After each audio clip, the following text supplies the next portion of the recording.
Welcome to the 2020 Brewbound Awards. My name is Justin Kendall, and I am the editor of Brewbound. And joining me today is Brewbound reporter Jess Infante. Jess, are you ready to give out some awards? I am so excited to give out awards. Well, we're going to run this video and let you guys all know who the 2020 Brewbound Award winners are. So let's roll that tape.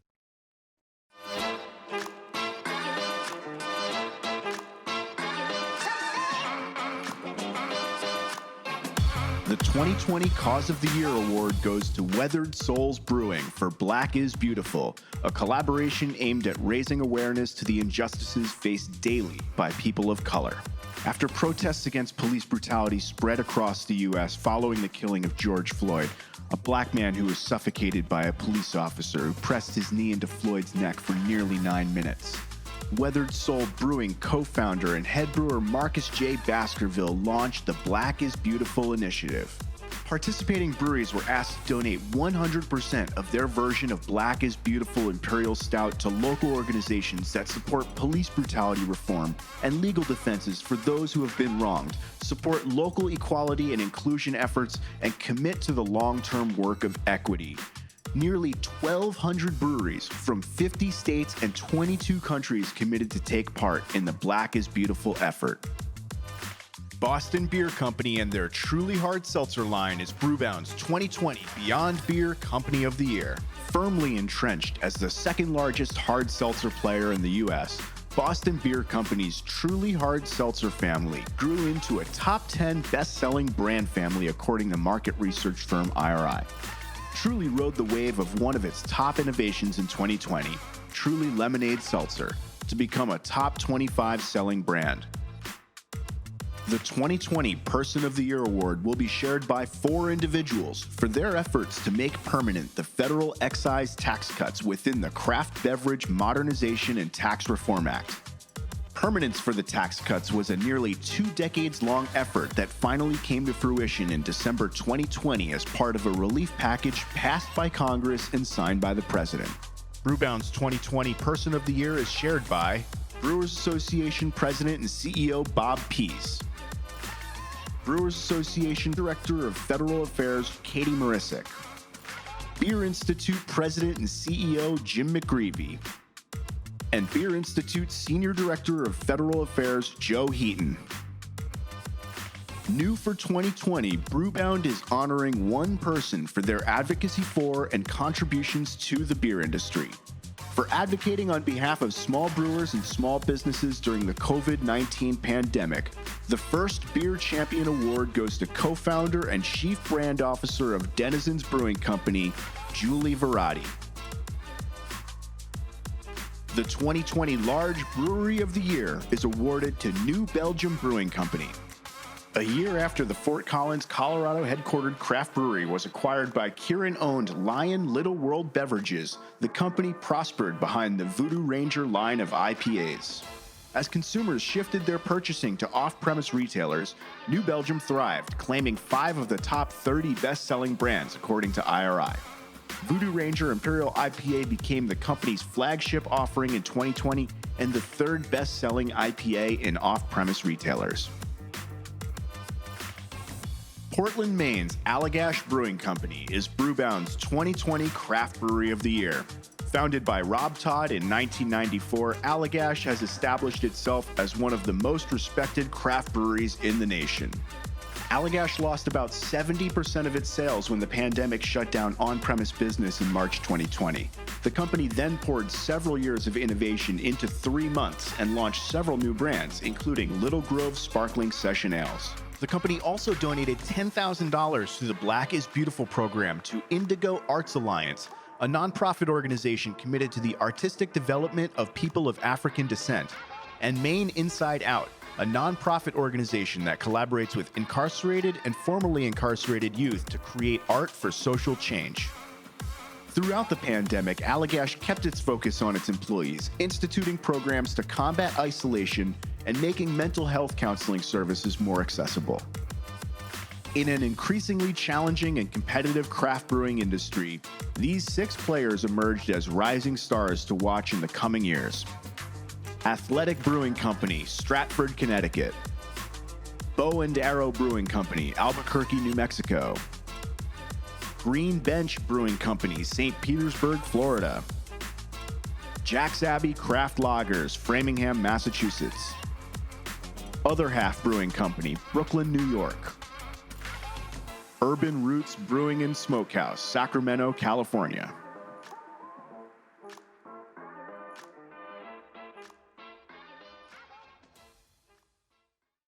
All right, those are our award winners. And historically, we've given out the awards during our annual business conference, Brewbound Live, held every December, except for this one, which was virtual. And rather than cram it all into 1 week, we decided to break it up and announce the awards in January, just to sort of take a step back. So here we are. We're going to meet the 2020 class of rising stars to discuss how their 2020s went and what their plans are for 2021. So let's meet the 6 rising stars in Brewbound's 2020 class.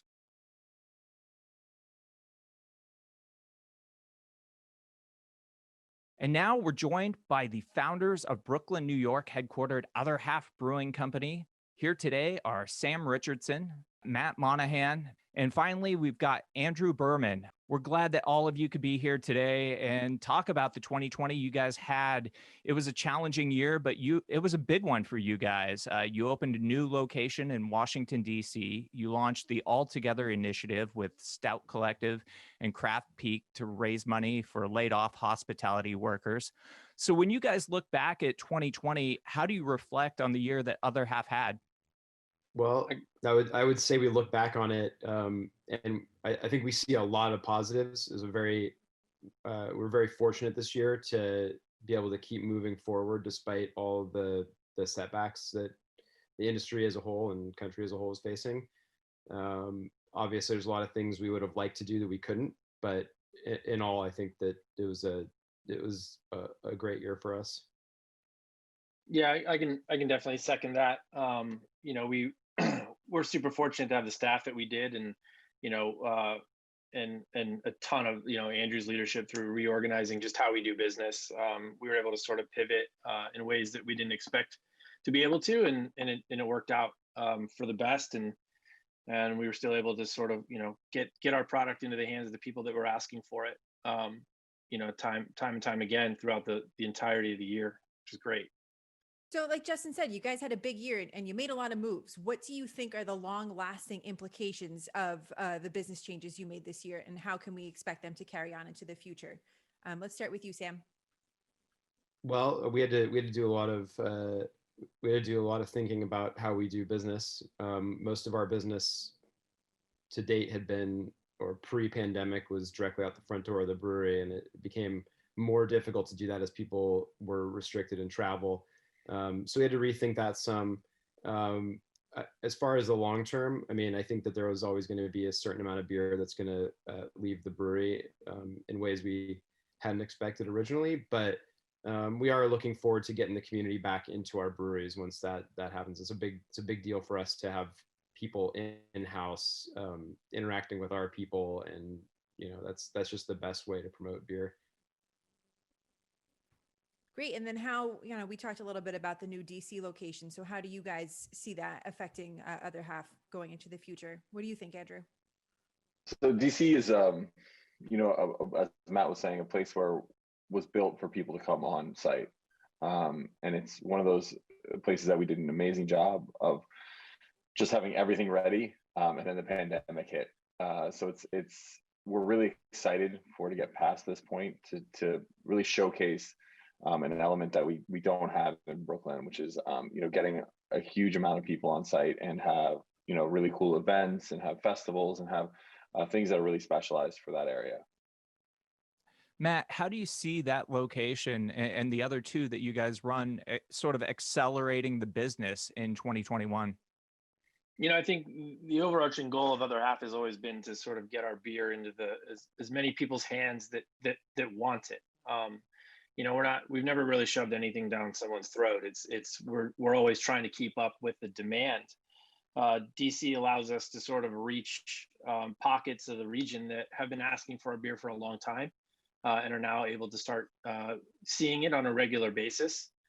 You know, our goal is first always to get a beer in someone's hand, and then after that is to get them into one of our locations. You know, the real other half experience is the on-site. You know, it's the energy and the feeling you get when you're there, you know, amongst other like-minded, you know, people that are just into beer, that are just in the community, and out to just have a good time, you know, and sort of escape. And that's what we want, and that's what we feel, you know, builds that community and builds that loyalty. So what I'm hearing from all of you guys is that, you know, you've had to pivot your model a little bit, and we can't, you know, because of the pandemic, can't have large gatherings of people. And that's really what beer is about, is getting together and sharing, you know, this drink through, you know, either small groups hanging out at the bar or large events. And that really hasn't been able to happen. Now, what this kind of means for your staff is that they probably came on thinking they had a job that went one way and looked like this. And they were, you know, bartenders and event hosts and all sorts of things like that. And that became not possible anymore. And you guys had a really impressive pivot with home delivery, and that just brought all sorts of new challenges. So how do you keep employees engaged through periods of growth and the struggles that we've seen this year? What has that been like? It's been interesting. It's been really fun to see some employees really step up. You know, bartenders who were now doing deliveries, or you know, warehouse guys who are helping more in packaging, or vice versa. Our bar back is now on the canning line. You know, we've still been able to hire people and still been able to expand. But it's been, that's the hardest part, is keeping people sort of eyes on the prize, that this company is greater than each individual. And sometimes you gotta clean the bathrooms, and sometimes you gotta, you know, not be a bartender. And it's been great to see some of the evolution of our staff, and you know, it just led to more leadership from people that were lower level and have been able to be promoted and increase responsibility. So it's great to see, but it was also a hard change, and they've really adapted well. That's great. I mean, it sounds like you had a lot of people willing to step up. So I'm sure your culture is evolving quite a bit. So how are you maintaining Other Half's mission statement? Let's start with you, Matt. First and foremost, quality. You know, this is a company built around community, top-notch product, and you know, the fostering of that community. I think, you know, we will always first and foremost produce top-notch product, and I think what goes along with that is, you know, you can't continue to do that without being engaged with the community, without understanding what people want, and being dedicated to giving them the best version of that product that you can possibly make.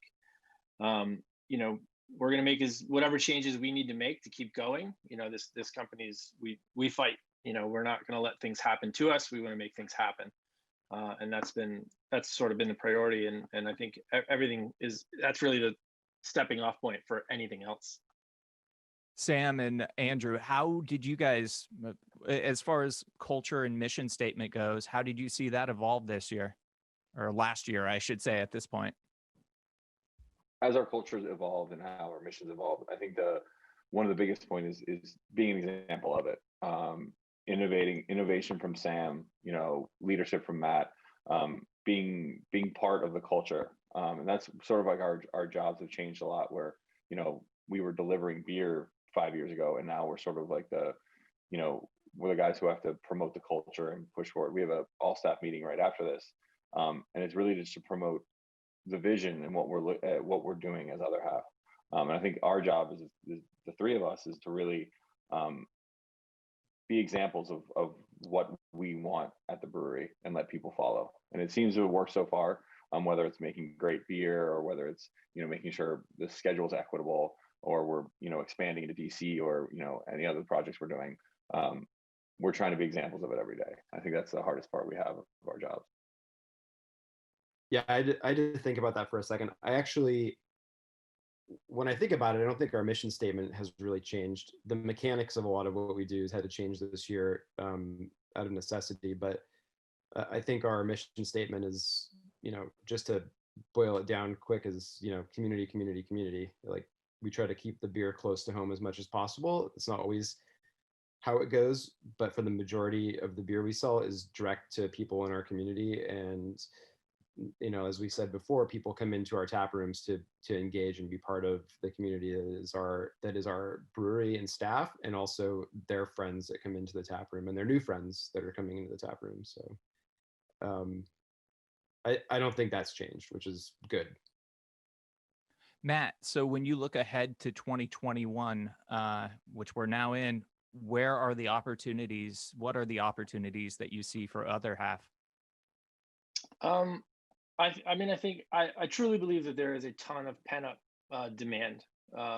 People really miss what regional and local craft breweries bring to the table, which is that that sense of community and then actually gathering. There's definitely light at the end of the tunnel.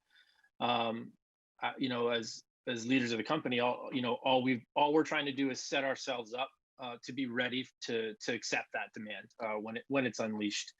And that's why we've got our Domino sugar factory location up and running, and we'll be ready to be open on the waterfront of the East River in Williamsburg. We've got DC ready to take the 600 plus people at a time, which we can do. We've got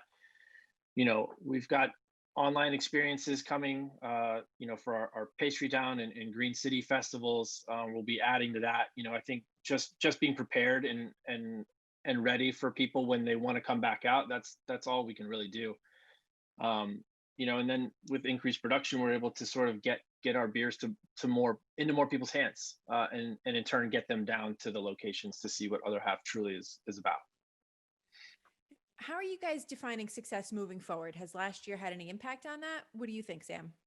I would say success moving forward is us continuing to make high quality products and to push innovation. And also, for me, success will be seeing our community back in place, people at our breweries hanging out, having a good time, because that's, beer is supposed to be fun. That's what it's about. It's about getting together with your friends, hanging out, having a good time, and we all miss that. So that will be success for me next year. Before we let you go, what's one piece of advice that each of you learned in 2020 that you'd offer other entrepreneurs out there that they can sort of take and build upon?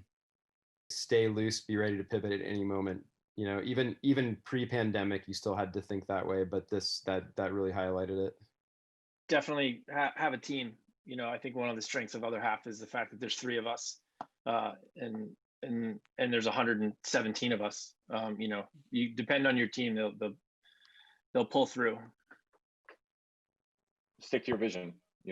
Be strong about what you believe in and what you want to do. I think that's one of the strengths of the 3 of us, is that we're very, very stubborn, and it's just entrepreneurship takes a huge amount of stubbornness, knowing that you can do something better than someone else, and keeping that vision, and going forward with it.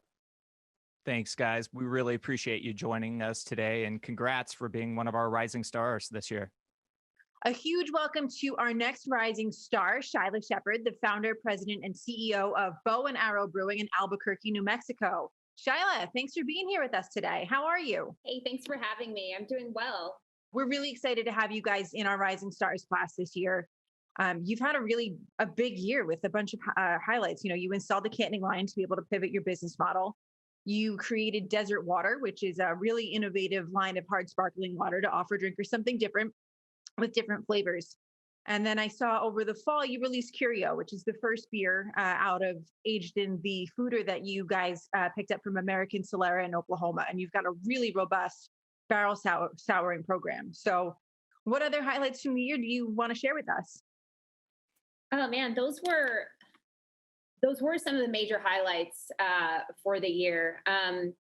Let's see, the canning line, we commissioned that the end of June and had cans on retail shelves by 4th of July weekend, which was our goal. So that was pretty amazing. And, the last half of the year was just staying on top of production, scheduling, and just keeping up with new label development. This is a whole new portfolio for us. And it's been really interesting just kind of watching and, being such a big part of our brand and seeing it become more fully formed over the last 6 months or so. So that was huge. And then Desert Water, we launched with it on draft, and we're working on finalizing the label for that. We've got our 5th-year anniversary coming up next month in February, which I think in this economic environment, in the time of COVID, it feels like a huge feat.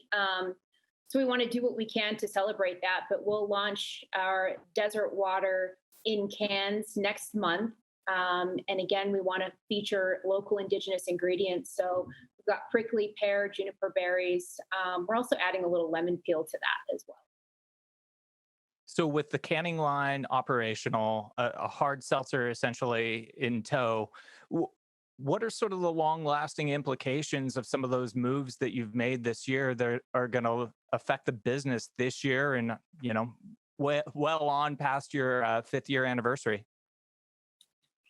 I think, like I said, as we're, creating more labels and developing our portfolio around our wild and sours, our hard sparkling water, our hazy IPAs and pastry sours, we're going to continue to build on that strong brand and portfolio.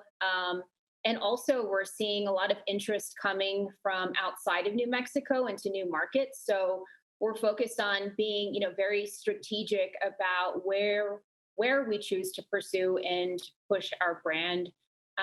Actually, just earlier this week, we sent our first cans out of state.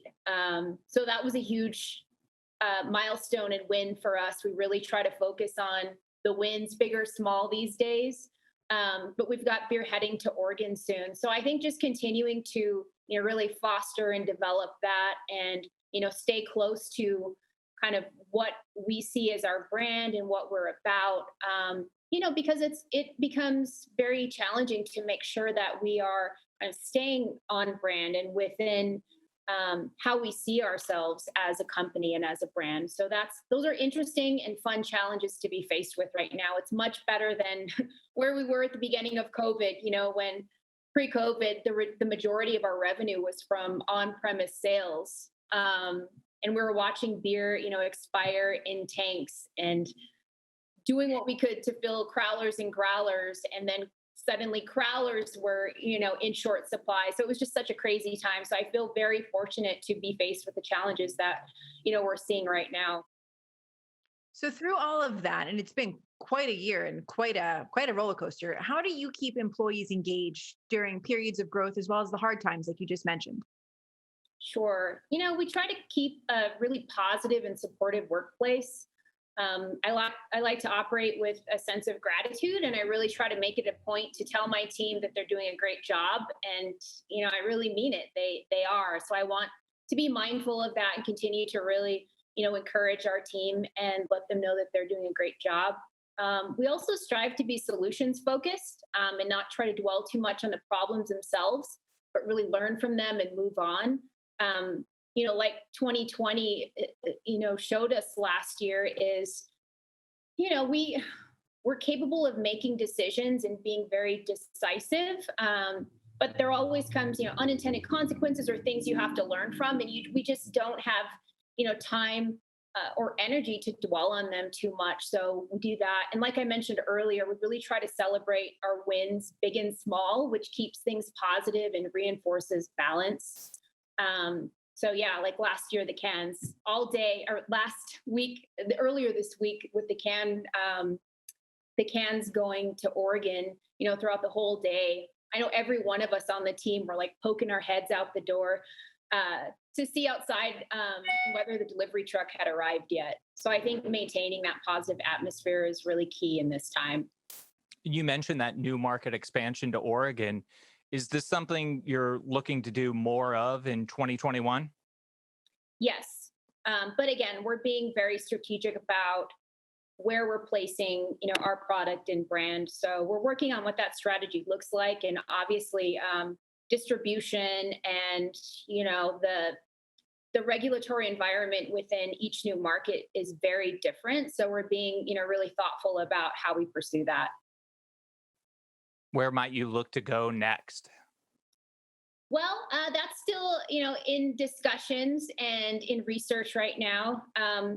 Oregon made a lot of sense for us. We felt like our brand resonated really well. You know, we also look at our analytics and see, you know, where the activity is coming from as well through our website and some other channels that we pay attention to. So there was that. And then we have, you know, friends and colleagues that live up in Oregon as well that we felt could kind of help push our brand. So yeah, mostly it'll be kind of on the Western coast right now. Our brand is very much about the Great American Southwest. So we'll stay focused on that for now.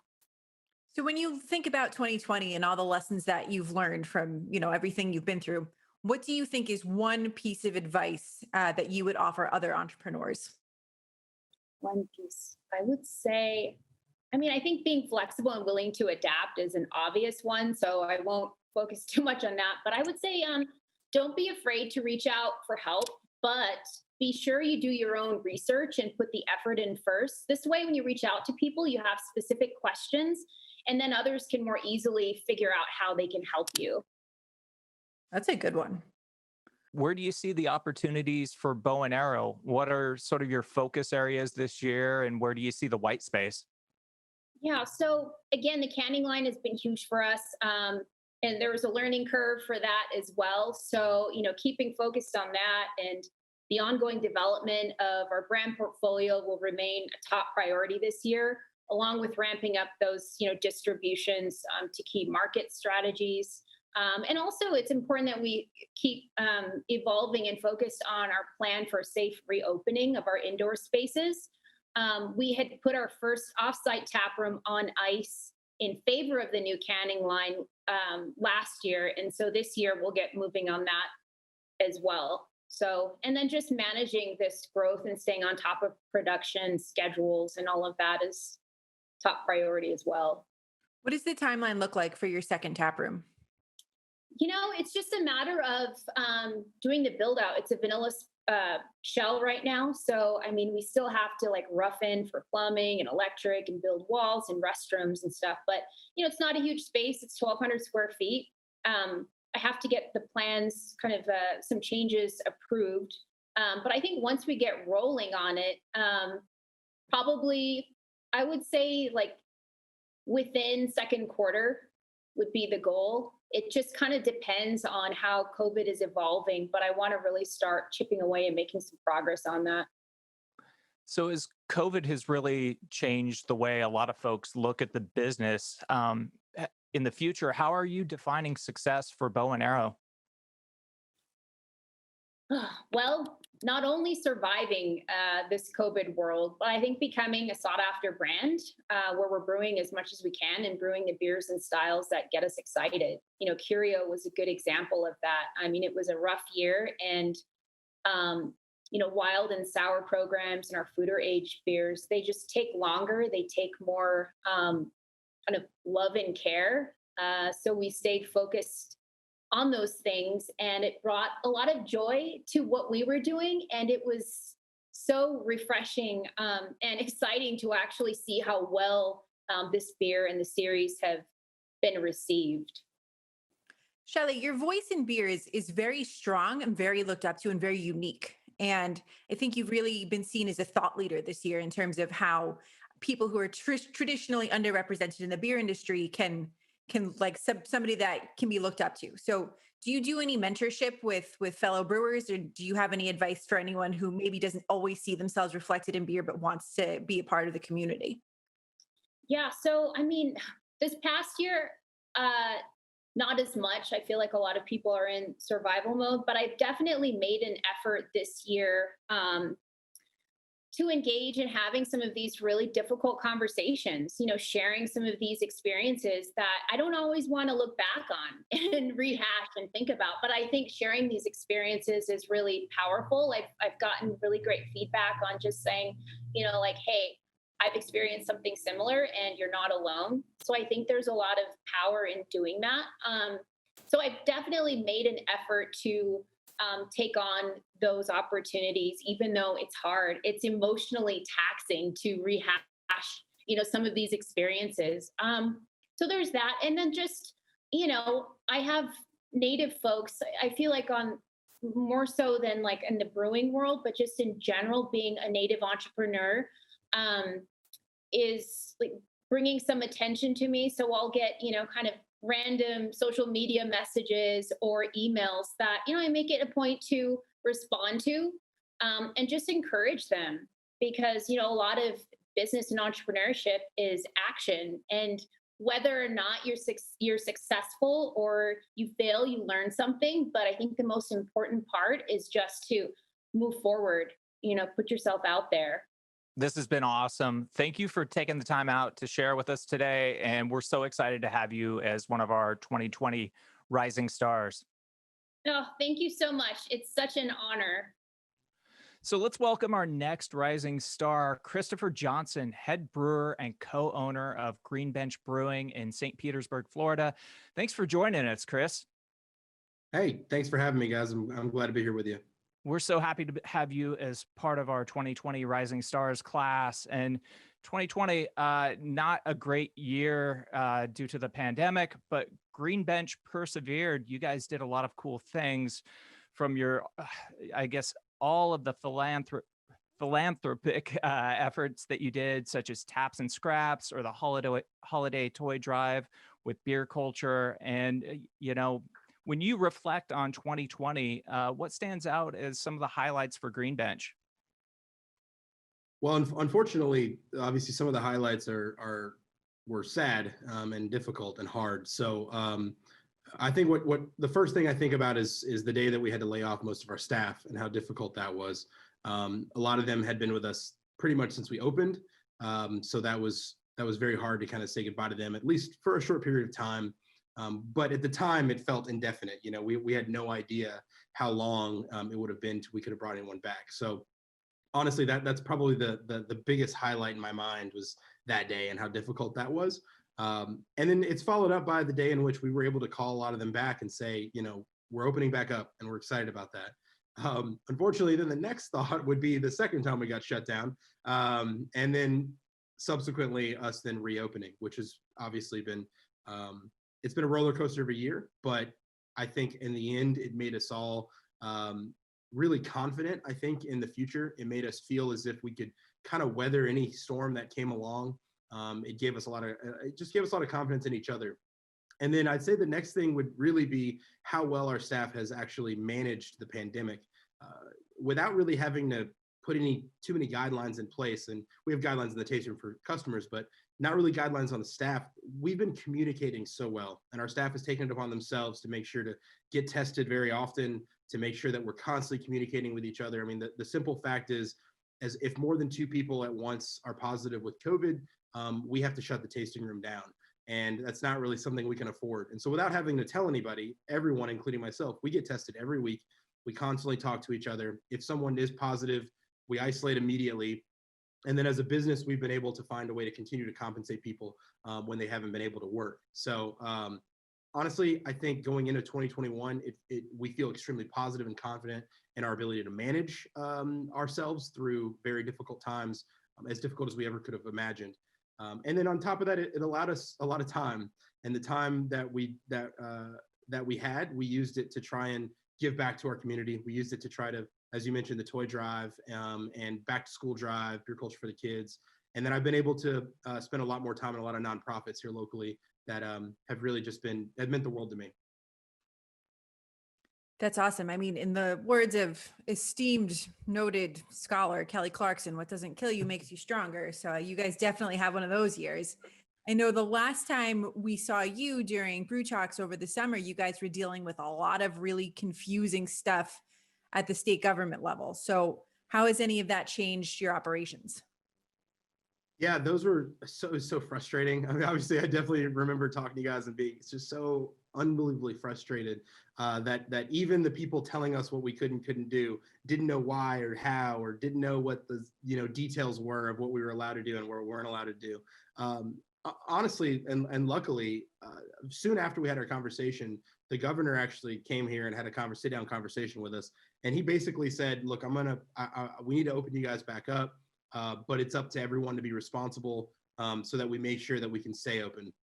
And, your business and other businesses they're just going to die if we don't open them back up. But we need you guys on board, and we need to make sure that we're being as safe as possible. And so he kept his word to us. Within 3 weeks, we were back open again. And he said, we're not going to close you back down.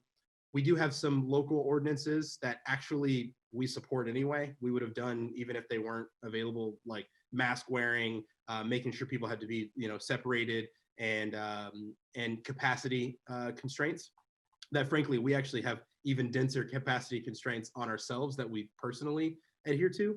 But because ultimately, looking back on the last time we spoke, speaking of that specifically, I was so frustrated and sad that we had to be closed, that anything I can do to make sure that we stayed open is worth it, So even if it meant we had to have less people in here, and it meant where hours were decreased, open is open. And so I think, I'm a lot more optimistic now that we can kind of still stay open through something like a pandemic. I'm glad that you're feeling a lot more optimistic, because I was frustrated for you when we talked during Brew Talks. So I guess as you push forward into 2021, what are some of the things that you're looking to sort of carry over? What are some of the long lasting impacts of what you went through in 2020? Ironically, some of the systems in place that we actually find some efficiencies in this, I think, in operations, even especially in the tasting room. For example, if you were to walk into our tasting room pre-pandemic, you're going to have seats at the bar. They're generally packed. You're going to have tables as well. They're packed. And some evenings, it got so busy that it was very difficult, frankly, to even get to the bar and order beer. And it was a cluster that we weren't even super excited about ourselves at the time. And I think actually the efficiency that we found through the pandemic of making sure people walked in, got into a sort of a stand-off line, ordered their beer, picked it up at a window outside. We found some efficiencies in that I think truly we're actually going to be able to carry over once things eventually do open back up.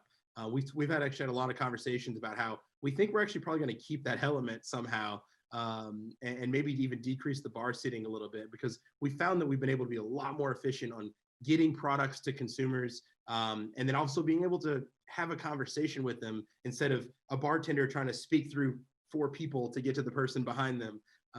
So it's stuff like that, some small operation things that I think will really be able to carry over and actually be a better experience for everyone in the long run. How have you been keeping your employees engaged during the last year? Well, luckily we had a lot of, like I said, we had a lot of time on our hands. So we've actually been making a ton of new beers. We've also, on the production side, we've been able to experiment on new processes. We installed a decoction vessel about a year and a half ago, but we haven't really had, you got to think a year and a half ago, we're full throttle, max capacity, filling orders all the time. And then the pandemic hits and it slows things down. We've been able to make styles of beer that we've been excited about that we just haven't really had the space and time to produce. And we've been able to sort of hone in a lot of our lager production and decoction process, which then our taste room staff has been super excited about, because typically speaking, we all have very similar drinking habits here at Green Bench. We all kind of like the same styles. We like to drink all day long. We're in Florida. So we like low alcohol, really crisp beers. And I think a lot of the beers that we've been making have benefited from that. In addition to lagers, Web City Cellar, where we make a lot of mixed culture beers, we've had time just to let a lot of these beers sit at 65 degrees year round in our cellar. And so these new blends of mixed culture beers coming out, I think have benefited from that extra, 4 to 6 months of not being touched. And actually our blends are tasting extremely mature. That's awesome. So what are some of the things, you went through so much in 2020. So what's like a piece of advice maybe that you'd give to another entrepreneur out there as we head into 2021? I guess we're in 2021, something that they could sort of take and apply to their business. I would say trust in the hard decisions sometimes, as difficult as that is, and sometimes you feel like everything in you is saying you don't want to make some very tough decisions. If it's somewhat clear, obviously even on paper, that this is the right decision for the longevity of your business and frankly for your employees, even if it means having to let them go for a certain period of time.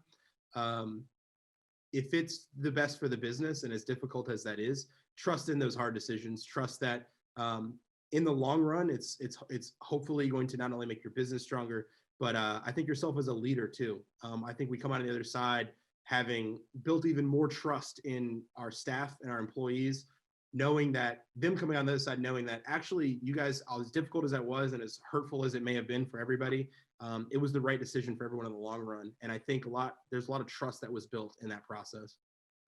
So looking ahead at the coming year, where do you see the opportunities for Green Bench, and what areas are you planning to focus in?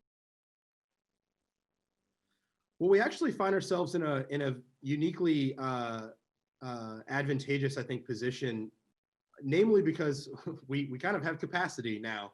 I was kind of worried going into 2020 as quickly as we were ramping up, that frankly I wasn't going to be able to keep up with a lot of the production that I saw looming near the end of 2020.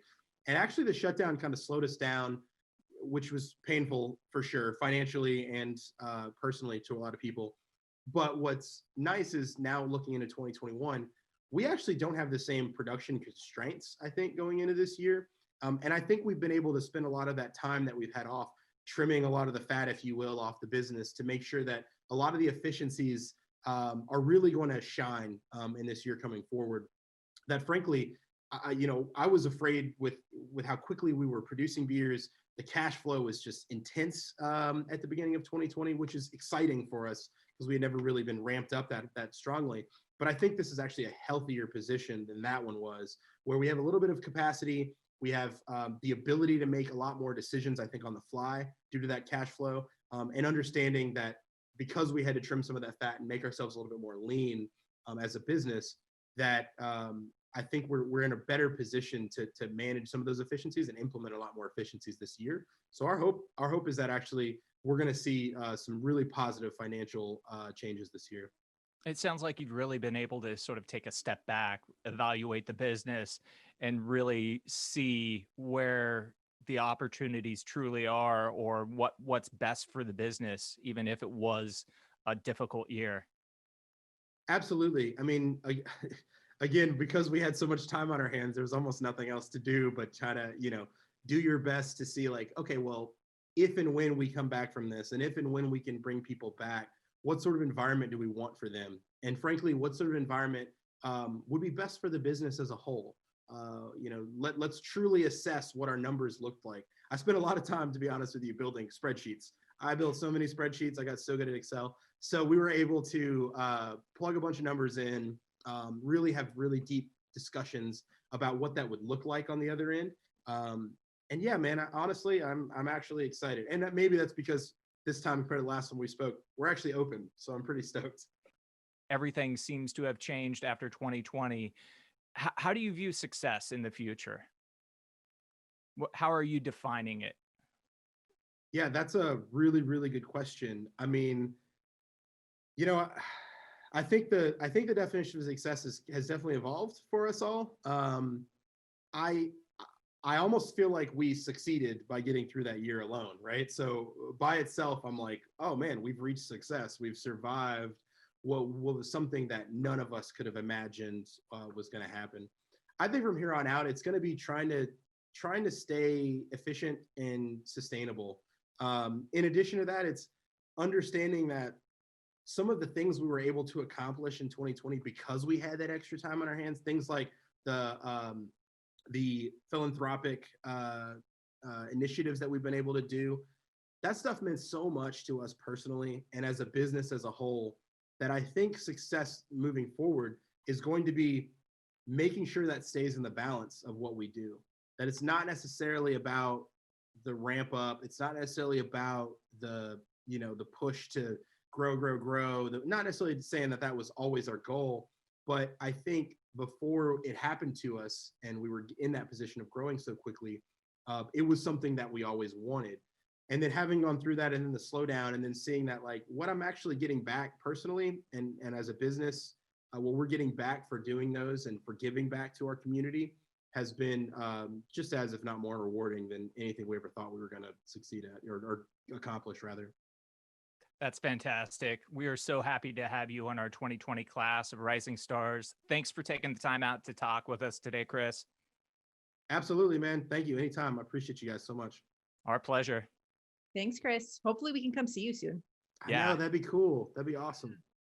A huge welcome to our next rising stars. We have Bill Schufelt and John Walker, the co-founders of Athletic Brewing, home based in Stratford, Connecticut, but with a San Diego office and brewery as well. Hi guys, how are you? Well, thanks for having us. Hey, great. Justin, thank you so much for having us. You guys have had a massive year in 2020, and I believe our data shows that the Athletic has a 60% share of the non-alcoholic craft beer market. You should be so proud of that. And I don't know, when you guys look back at 2020, what stands out to you as some of the biggest highlights for the year? I could definitely speak to growing the team and completing our San Diego build with a brand new team. There was a boatload of challenges given the circumstances, but we having an incredible crew who rallied together and got the whole facility up and running even a week early. So just really thankful for that. It was a huge achievement, and they've been continuing to grow it and excel and perfect everything since that day. So it's been great. A week early, that never happens. Bill, what are some of the high points for you? Yeah, definitely the team. We've been so lucky with the teammates we've been able to attract this year and get on board. Yeah, we entered the year with kind of one whole set of plans and kind of executed on a similar but very different set of plans on the year. In many ways, COVID wiped off 90% of our marketing ideas and things like that, but it really helped us also in some ways. We were able to grow our distribution network probably faster than we would have otherwise, and identified 55 great partners across 30 states to grow our network. And yeah, I'm just proud of our team, how we've been kind of stacking bricks all year, not letting the pandemic shut down all our options, and being creative with how we approach solutions for the year. So you guys, your sales kind of skyrocketed in 2020. I believe you posted $15 million in sales after posting 2.5 million in sales in 2019. Just mentioned the market share that you guys have been able to capture. You've had major distribution expansion. So, and then the San Diego brewery. So all of that, along with the investment that you guys have received, you've been able to accelerate. What are sort of the, what's the 5-year plan at this point? Because you guys are on sort of the rocket ship.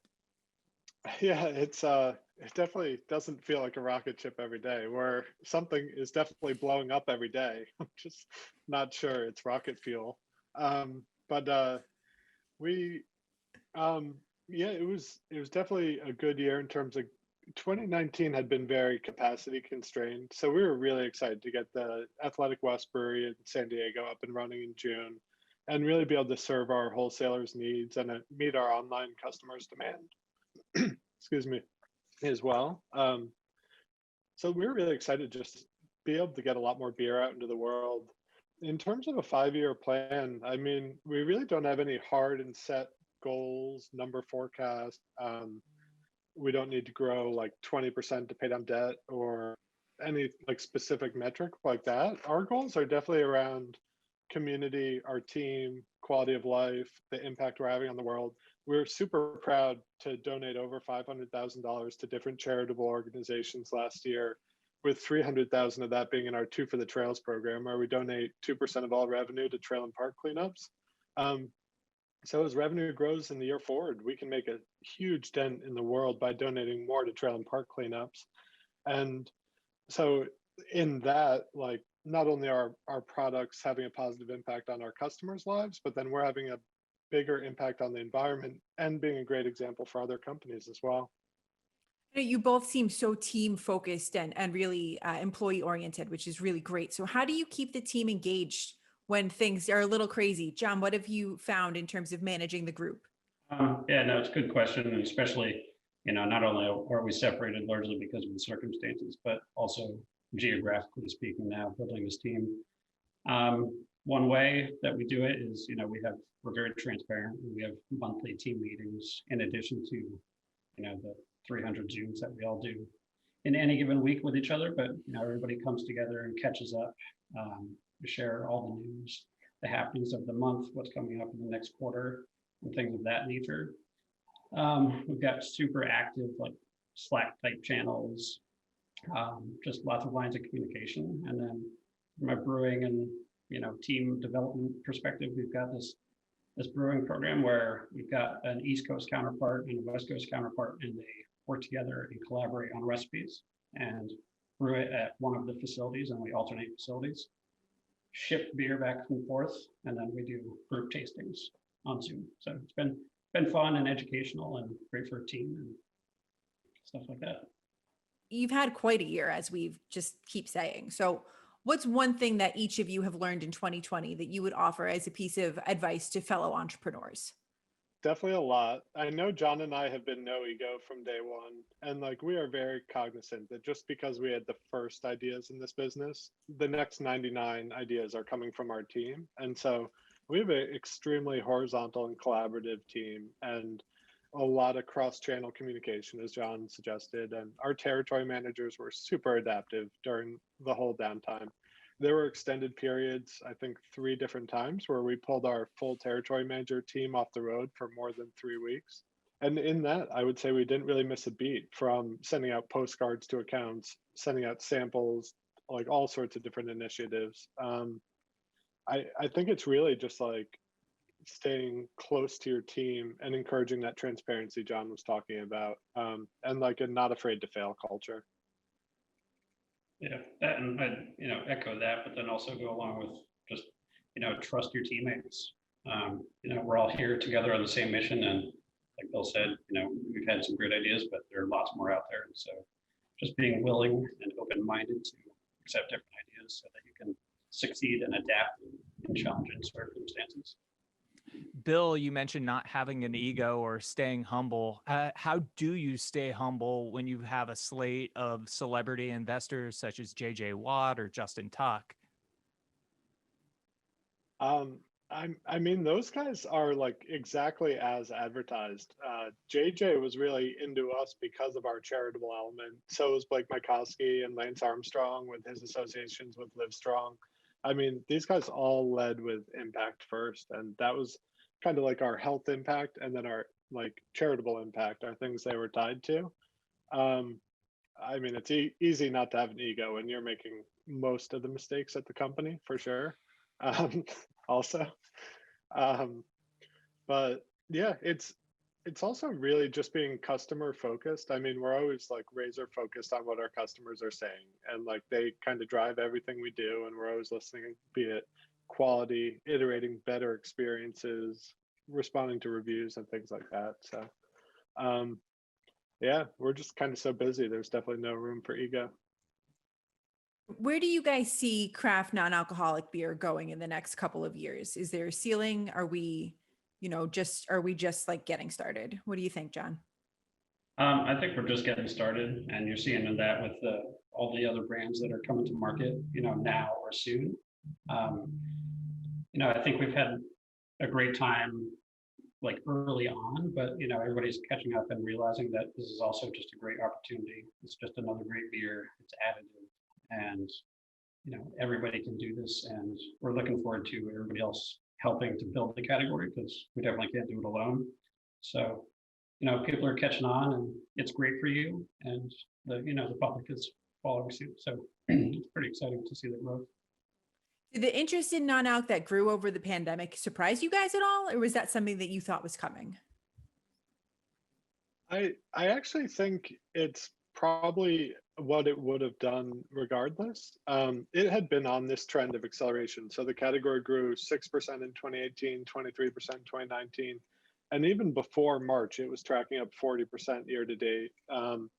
And that really doesn't include a lot of channels in that data. And craft non-alcoholic's growing significantly faster. That's up 300+%, because that doesn't include the big legacy brands that are kind of stagnating. And so like John and I both approach this category from a customer standpoint. Like, our customer need led us to this category. We realized that there are 5 other nights of the week where great beer can be consumed and not throw you off your game. There are other hours of the day. And then there's a whole 50% of the non-beer drinking world that could potentially be added into the beer world. So we see a huge amount of complementary occasions that we can add to the beer world over a decade plus of time. And so I don't love throwing delusional numbers out there, but definitely approaching the category as a customer, I wouldn't see why that this couldn't grow to like 10 to 20% of the beer category.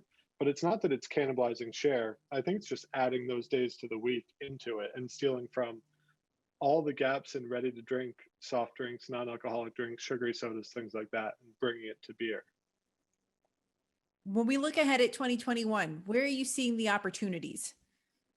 I think John and I are probably both aligned on leading with quality. One of our biggest concerns is that, so as we were saying, like we approached this as it was a customer need being ourselves. And then John and I spent a year homebrewing on Gatorade jugs, trying to figure out how to do better non-alcoholic beer, like totally different than it's ever been done before. Use great organic ingredients, Pacific Northwest hops, and make a truly special craft beer that just happened to be non-alcoholic. We are worried about the trend that there's a lot of like trend chasing going on, and it, in some ways, it feels like marketing and sales ideas that at the 11th hour make it to the brewing team, and it's tough to do something like this in a short time frame. So I guess what we're saying is we're worried about quality in the category, where if quality is not great, people are going to go back to not drinking non-alcoholic beer. And it's not that every non-alcoholic beer that's launched has grown the category. I mean, there are non-alcoholic beers launching that kind of go away still, and it's just like Bart Watson and everyone at the BA always says, like quality has to lead craft beer for craft beer to continue to gain share. And that's kind of exactly how we align as well. Yeah, I mean, you guys are in a tough spot because all eyes are on you for craft non-alc. So you have to be exemplary, which not to scare you, but it's a high pedestal to be on. Well, we've definitely invested ahead of that with quality. Like in terms of big food safety equipment, we have an incredible food safety and regulatory lead, great lab teams, great brewing teams. And so we're really investing out in front of this category and are definitely ready to help people on like food safety and regulatory challenges, because that's over half the battle, I would say. So before we let you guys get out of here, 2020 was such an odd year, but you guys managed a lot of growth. When you look at 2021 and beyond, how has your definition of success changed? So we had our traditional Two for the Trails program in 2020. We, as a team collectively, with how like the world changed this year, and we changed our impact program to meet that. And so we have a lot more happening in broader channels in our charitable impact program, from supporting people of color with opportunity in the community from the ground up. We have some great collaborations coming on that front.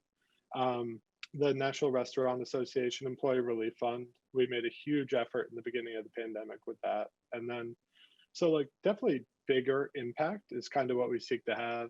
And really just making great beer for our customers. I mean, it's something where there was like no like excited customers in this category 5 years ago.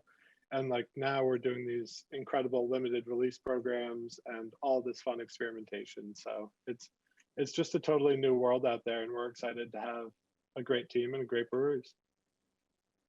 Guys, congratulations on being in our 2020 class of Rising Stars. We're so psyched to have you, and thanks for sharing today. Thank you. It's an honor. Thank you so much for having us on. Really appreciate it. No, Thank you, guys. Our pleasure, guys. Good to see you. You as well. You guys too. Our next rising star is Peter Hoey from Urban Roots. Peter's the owner and brewer. Urban Roots is based in Sacramento, California. Thanks for being with us, Peter. How are you? I'm excellent. Thanks for having me. This is exciting.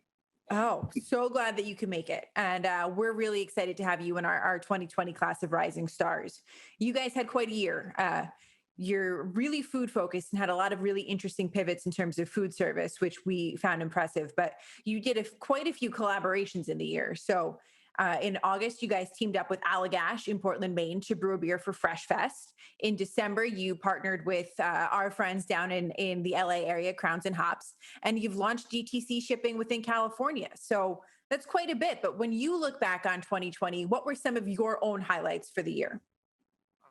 It was really how the community rallied and came to support local breweries, not just ours, but all the breweries in Sacramento. There was always a drumbeat of, hey guys, don't forget about these guys. Go buy beer to go, support, buy some merch, buy a gift card, whatever you can do to keep everybody going through the pandemic. Because so many of these businesses rely on direct-to-consumer sales. They rely on pint sales in their tasting rooms. That to make this pivot to go only even if you're doing the same volume, is a major hit to your business.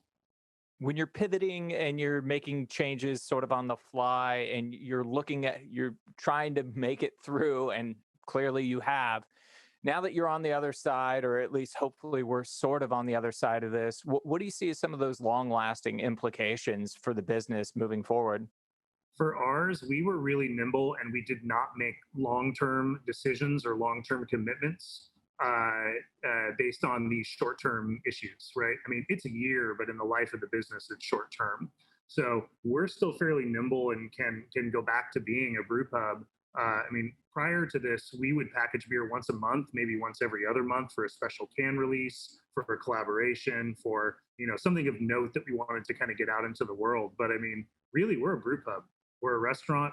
Most 90% of our beer was sold across the bar before this, and we've completely flipped. 90% is now in distro, and we're selling about 10%, in pints across the bar.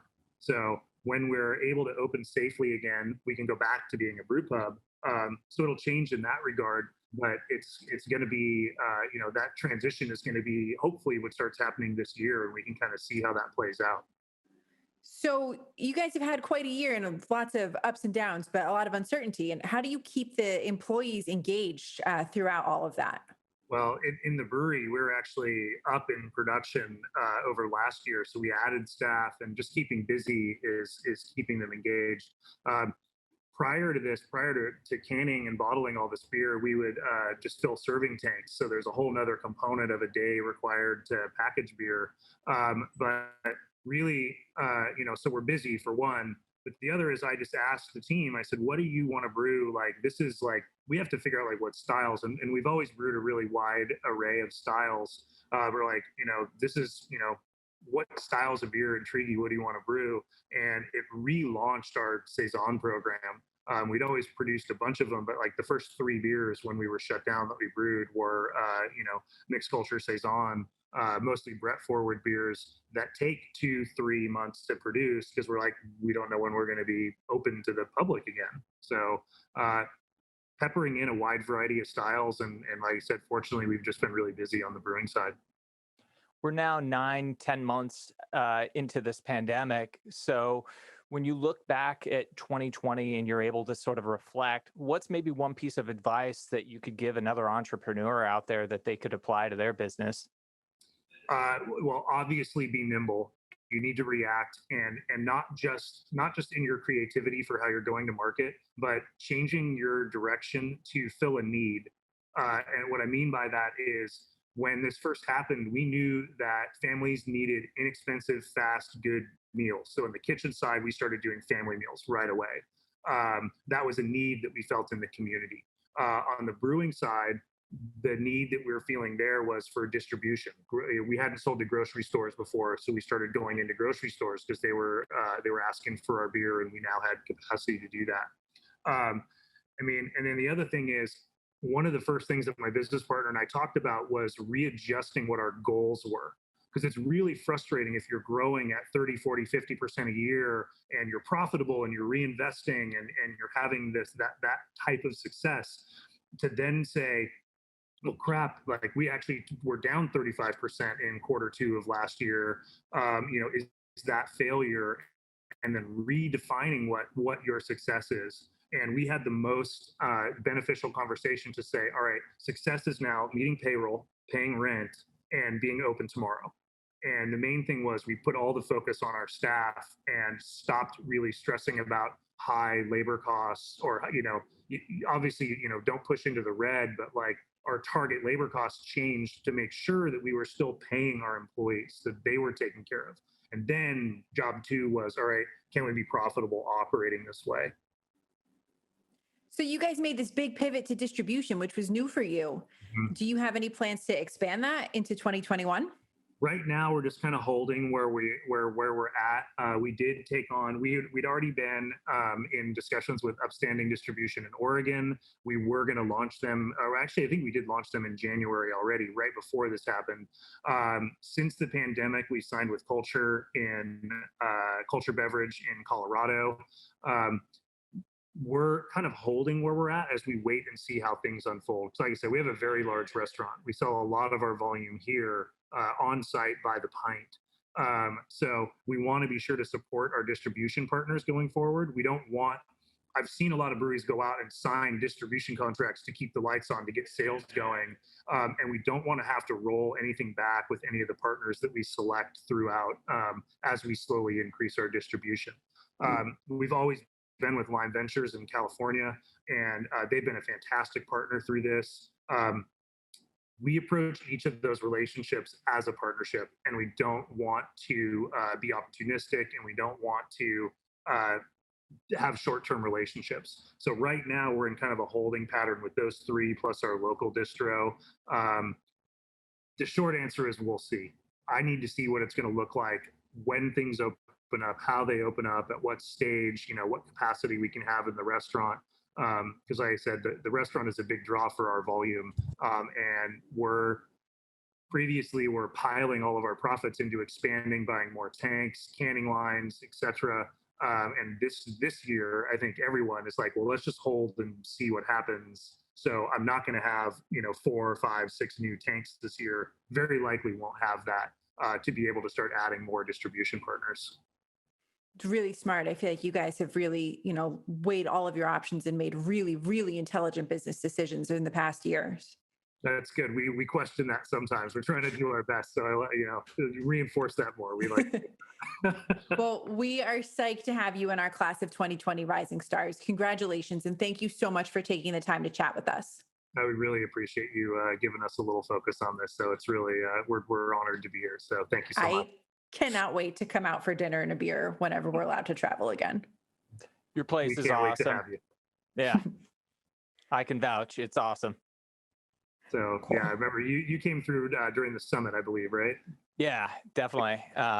Backspace is very, very cool. So the backspace this is another pivot. It was our barrel room, but it was also event space for 100, 120 people to have gatherings and dinners and things. And now it's full. That's the room I'm in now. It's full of barrels. So wow. One thing we spent the last year doing was just piling beer into barrels. So this is going to be the year of barrel aged beer for us. Fun. Nice. Well, thanks for doing this, Peter. Thanks, Peter. We're so happy to have you in the class and so happy to have you here. It's exciting. Again, appreciate it very much. Thank you. See you soon. Cheers. Bye. Cheers. And let's welcome one more rising star from Jack's Abbey Craft Lagers in Framingham, Massachusetts, Sam Hendler, one of the co-founders of the brewery. Sam, thanks for being here today. Yeah, thanks so much for having me. Man, you have been on one hell of a ride in 2020. You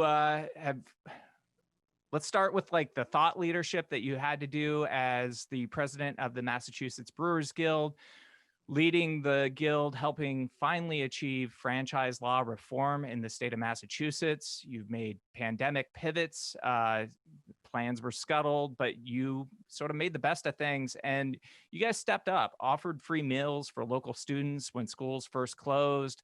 And then you guys got a huge partnership with the Boston Celtics. What a year. So I think I broke it down a little bit, but when you look back at 2020, how do you reflect on the year? It was a crazy year. It's one I certainly have no desire to go back and relive. That said, I think almost uniquely proud of the way we managed to navigate the year. I learned a lot about myself and my family and the brewery and the community we have around us. It was a uniquely challenging year. I guess I should say, I hope it was a uniquely challenging year. But here we are. It's 2021. We're still standing. We got a lot done, and hopefully we will come back from this stronger than ever. You guys had to make a lot of tough calls. I remember we touched base going into the summer where you guys had to decide to shelve a planned new seasonal release so that your fall seasonal could have clear runway. And just a lot of things like that where you had to make really tough calls. So what do you think are going to be some of the long-lasting implications of those really wise pivots throughout the year? Yeah, I mean, that was a relatively easy call. The tough calls that happened in 2020 were all about staffing. And, we had to furlough employees, we had to let go of employees, we had to reduce people's salaries. Those were the tough calls in 2020. Everything else really pales in comparison. The long-term effects, it's really so hard to say. I think, we stripped everything down here to what was absolutely necessary. It was incumbent upon, there was no other option, right? Survival was at stake, and we stripped it down to what is 100% necessary. And I think we learned a lot about ourselves and the business we have in that process. So hopefully we'll be leaner but stronger and tighter as a group on the other side of this thing. We're not there yet, but hopefully soon. What did you sort of learn in leaning down the business? What did you sort of take away as these are the essential things that we need to do versus the things that are sort of nice to do? The biggest thing was, and this won't surprise anybody, but we have a large facility here, and producing volumes of beer is our best path to financial success. In the summertime, it was an exceedingly difficult period, but luckily our off-premise can business really pulled through, and we were able to do enough volume in some of those key months to really build a bridge to 2021.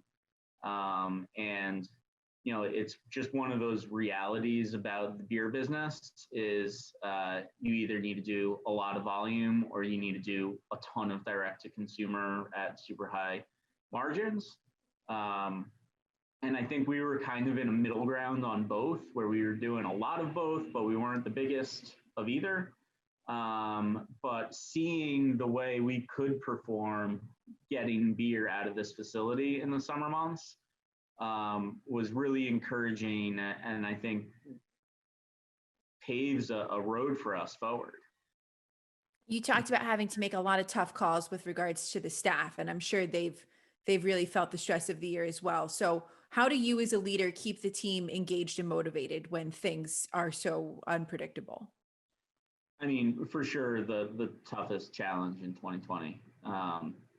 And I think it remains a significant challenge, because I think we're probably not unique in the brewing industry in that when we were hitting rough patches or when there was some sort of dysfunction with the staff, like the playbook was always, we need to get together. Let's do an event together. Let's have a meal together. Let's drink some beer together and kind of hash out the issues. And that just was off the table, right? It wasn't an option to put the whole staff in a room together and talk through whatever was going on. So it really, really challenged us. And I don't think we did a great job of it the first half. I mean, I think a lot of it was how stressed we were and how stressed the staff was. I'm not sure how possible it would have been to really succeed at it. The first half of COVID, I think we've gotten better at it.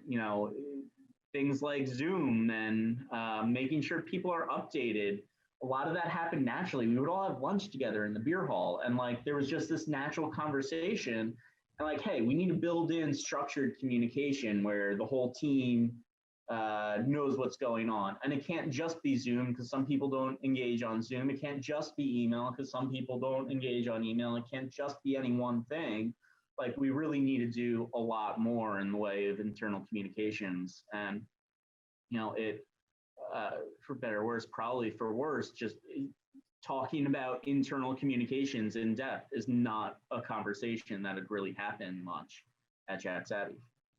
So it sounds like you've learned a lot. What advice would you give to fellow entrepreneurs? As far as like leading a group, be really proactive and conscious of your internal communication strategy. I think we were really spoiled and we had all of this just built in stuff. Again, eating lunch together and in an office together and just, it was all happening. We were all here. And I think we didn't build nearly enough structure to our internal communications, just from simple stuff like, the weekly newsletter and, happy birthdays and employee milestones and there all of these things that just happen naturally if you can be in the office together every single day that we needed to bring to a structured, organized level. And we're not there yet. It's not done, but I think we're light years ahead of where we were in the past.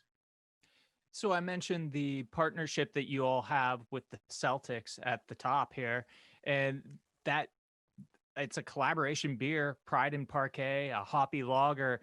What do you think that's going to do for the brand moving forward? And then what other opportunities are you sort of focusing on out in the marketplace in 2021? Yeah, this is an awesome partnership, and it is bigger than just one beer. Pride and Parquet is awesome, but we are the official craft brewery of the Boston Celtics. And it encompasses the entire Jack Savvy portfolio. So yeah, the collaboration beer is kind of the center point of that, the focal point, Pride and Parquet. But the big picture is building this relationship with one of the great legacy institutions of Boston. It felt like a once in a lifetime opportunity. And, as we look out longer term, we want to build the Jack Savvy brand into one that is a great Boston institution. And we're not there yet. And we've got, hopefully we'll get there in 5 years or 10 years or 20. That's something that is earned with time, not with a splash overnight. But I think that kind of stature and that kind of brand is something that was just an unbelievable opportunity to partner with. As far as the rest of the marketplace, I mean, our focus, especially for the front half of the year, is off premise. That's where we know there will be business. This whole Celtics program is driving a lot of programming at retail, at grocery. So we're really, really excited for 2021 and what it can bring to the brewery. What are the early returns that you're getting on the Pride and Parquet from your wholesalers and retailers? Yeah, the buy-in has been exceptional. We're just at the tip of the iceberg as far as the volume going out the door. We're really we can't even load distributors in at this point. It's hitting their docks and immediately turning around into the marketplace, and we'll catch up with that. That's a pretty typical cycle at the beginning of something like this. I think what has been just clear off the bat is the amount of traction we're getting on display programming and really just bigger end cap type programming in chain retailers, grocery stores is something light years ahead of any kind of traction we've had in the past. Well, and I'm sure as soon as we can have attendance at games again, you'll have so many more arrows in your quiver to activate around. So I'm sure you guys are really looking forward to going to be able to go to the Garden. Yeah, I mean, that's a whole nother part of the deal that obviously is not in place at the moment because there are no fans in the stands, but we're very excited to get there at some point, and yeah, can't wait. Hopefully for the playoffs this summer. We'll see. That would be nice. So has the way that you define success changed? Because I remember you came on Brewbound Frontlines in June and we were having a conversation about this and we were talking about growth and you were you felt very strongly that growth is not the only measure of success. So when you look back at last year and what's coming up this year, how are you measuring what success looks like? I mean, I have two pretty simple markers that I've put out for myself for Jack's Abbey success in 2021. One is financial, and it's being able to provide a stable financial income to our family. That includes everybody who works here, our larger family. And two is to make sure that every employee feels valued every day they're in the building. And every employee is a unique human and has different ways that they want to be shown appreciation, and we need to make sure we're meeting everybody there. And if we can do those two things, it's going to be a really good year. Those are pretty admirable aspirations. So, Sam, we are psyched to have Jack's Abbey as one of our rising stars. Thanks for taking time out today and joining us and talking about the journey last year and the journey ahead. Thank you very much for having me.